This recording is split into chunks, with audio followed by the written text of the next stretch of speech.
আজ মা বানাচ্ছে পুঁটি মাছ বাটা। পুঁটি মাছ বাটার জন্য আমরা পুঁটি মাছগুলো কেটে পরিষ্কার করে নিয়েছি। তারপরে বাটার জন্য নিয়ে নিয়েছি পেঁয়াজ কুচি, রসুন ও কাঁচা লঙ্কা।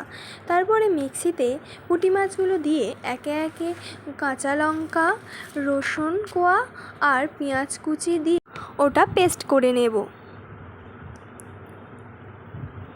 ওটা পেস্ট করা হয়ে গেছে। এবার এটা আমরা একটি পাত্রে ঢেলে নেব।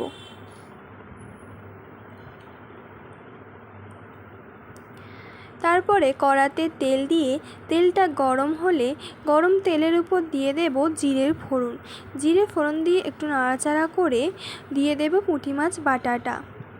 পুঁটি মাছ বাটাটা দিয়ে নাড়াচাড়া করে নিতে হবে।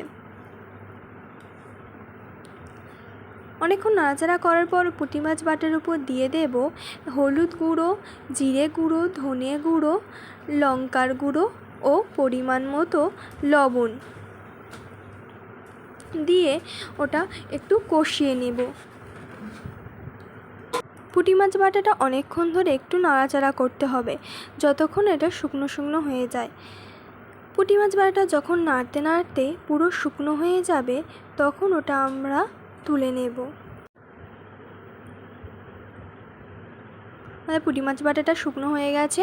এবার এটা আমরা একটি প্লেটে তুলে নেব। তাহলেই রেডি হয়ে যাবে আমাদের আজকের রেসিপি পুঁটি মাছ বাটা।